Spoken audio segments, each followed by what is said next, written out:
AI की तरह विभिन्न सेक्टर में एआई मॉडल लॉन्च करने जा रहा है भारत। दुनिया कर सकेगी इस्तेमाल।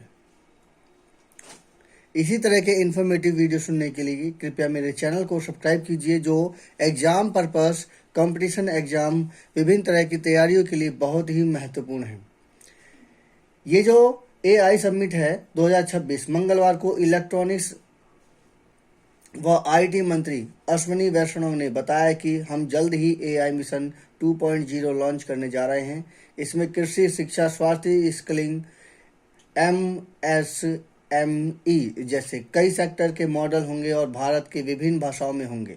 जी हाँ, ये सबसे बड़ा बेनिफिट दिया है कि इन्होंने भारत के विभिन्न भाषाओं को मिलाया है।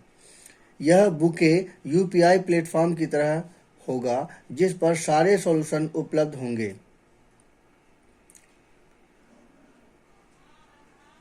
और ज़रूरत के हिसाब से इसका इस्तेमाल किया जा सकता है।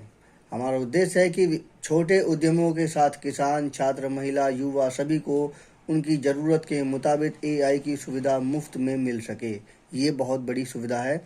भारत का यह मॉडल भरोसेमंद होगा। वैष्णव ने भारत मंडपम में वेब्स क्रिएटर कॉर्नर का भी उद्घाटन किया। एआई के सकारात्मक उपयोग को लेकर सहमति बनाने की कोशिश। वैष्णव ने बताया कि एआई के सेक्टर में अगले 2 वर्षों में $200 अरब का निवेश भी होने जा रहा है। अब तक स्टार्टअप में $70 अरब का निवेश हो चुका है।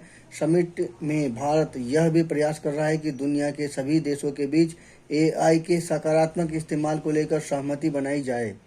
ये एक बहुत ही महत्वपूर्ण पॉइंट है कि दुनिया के सभी देशों के बीच एआई के सकारात्मक इस्तेमाल को लेकर सहमति बनाई जाए। इसका फ़ायदा होगा आपके कारोबार में, आपके बिजनेस में बहुत ज़्यादा फ़ायदा होगा अगर इस तरह से मॉडल बनाया जाए तो। भारत इस दिशा में अपना प्रयास शुरू कर चुका है और पिछले 2 दिनों में 2.5 लाख से अधिक बच्चों को इस बात की शपथ ली है कि वे एआई का गलत इस्तेमाल नहीं करेंगे। हमने शपथ तो ली है, लेकिन ध्यान से अगर काम करेंगे तभी इसमें सफलता मिलेगी।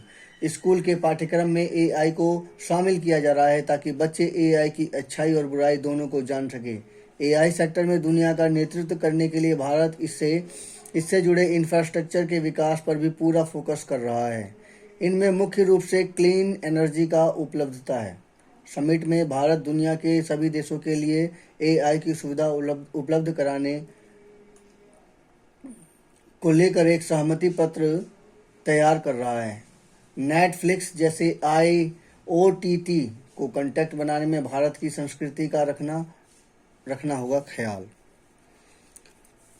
वैष्णव ने कहा कि नेटफ्लिक्स व अन्य ओटीटी प्लेटफॉर्म को कंटेंट बनाने के दौरान भारत को संस्कृति का भी ख्याल रखना होगा। कई ऐसी चीज़ें हैं जो एक देश में स्वीकार्य हैं लेकिन वहीं दूसरे देश में वर्जित हैं।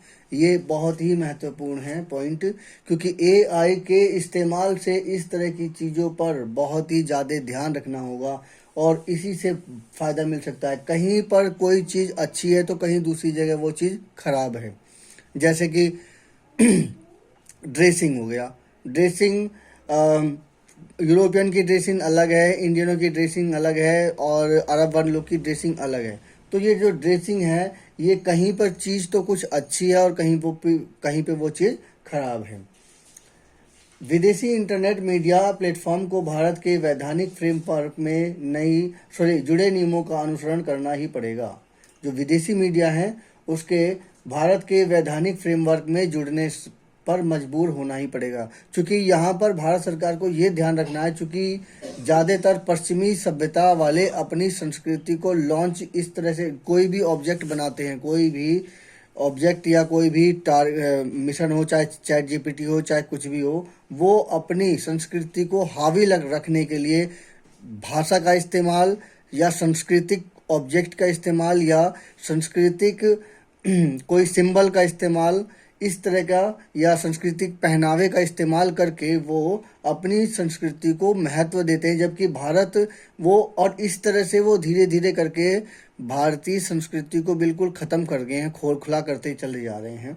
तो इस चीज़ का हमें ध्यान रखना है कि अगर एआई का इस्तेमाल वो इस तरह से करें कि जिससे हमारी भारतीय संस्कृति सेफ रहे, तभी जाके हमारे लिए फ़ायदेमंद होगा। कहीं ऐसा ना हो कि स्टार्टिंग में लॉन्च किया जाए, उस समय ध्यान रखा जाए और बाद में धीरे धीरे वो अपनी सभ्यता को, अपनी संस्कृति को हमारे पर हावी करना शुरू कर दें और इस तरह से पूरा के पूरा देश की संस्कृति पूरी तरह से ख़त्म हो जाए। इस चीज़ का हमें बहुत ध्यान रखना पड़ेगा और ये सब काम एआई से ही हो सकता है और एआई से ही हो सकता है। उनको पता है ये टारगेट होगा। आप कभी देख लीजिए, जब से फेसबुक और यूट्यूब आए थे उससे पहले तक इतना ज़्यादा विकास भी नहीं था, लेकिन इतना ज़्यादा, क्योंकि भाई मास कम्युनिकेशन हुआ है, लोग एक दूसरे से जुड़े हैं, तो जिसकी वजह से विकास तो होएगा ही होएगा। लेकिन जब से ये आए हैं तब से पश्चिमी सभ्यता वालों ने बाकी संस्कृतियों पर अपने प्रभुत्व को बनाए रखने के लिए एक नए तरीके से काम किया है और उसका कारण है जिधर पैसा जाएगा, जिधर लोगों की चाह होगी, पैसा उधर ही जाएगा और पैसा जब उधर जाएगा तो वो अपनी ऑब्जेक्ट बता करके वो अपनी संस्कृति को वो हावी करेंगे। तो ऐसा ये पहले से ही होता रहा है, इसलिए भारतीय संस्कृति को बचाए रखने के लिए समय समय पर ये कदम उठाते रहना चाहिए। अभी भी फेसबुक, व्हाट्सअप, मेटा के जितने भी हैं उन सभी में यही हाल है कि वो अपनी संस्कृति, अपनी संस्कृति, अपनी भाषा को ही वो प्रबल रखना चाहते हैं। उन्होंने कहा है कि डीप फेक वीडियो पर सख्ती की ज़रूरत है। इस बारे में हम इंडस्ट्री के साथ संवाद कर रहे हैं। उन्होंने बताया कि भारत भी इंटरनेट मीडिया के इस्तेमाल को लेकर एक निश्चित आयु निर्धारित करने पर विचार कर रहा है। अभी विभिन्न स्टेक होल्डर्स के साथ इस पर विचार किया जा रहा है कि इसका क्या सही तरीका हो सकता है। कई देशों ने 16 वर्ष से कम उम्र के बच्चों को इंटरनेट मीडिया प्लेटफॉर्म्स के इस्तेमाल पर रोक लगा दी है। तो ये आज की इन्फॉर्मेशन है जो बहुत ही महत्वपूर्ण है।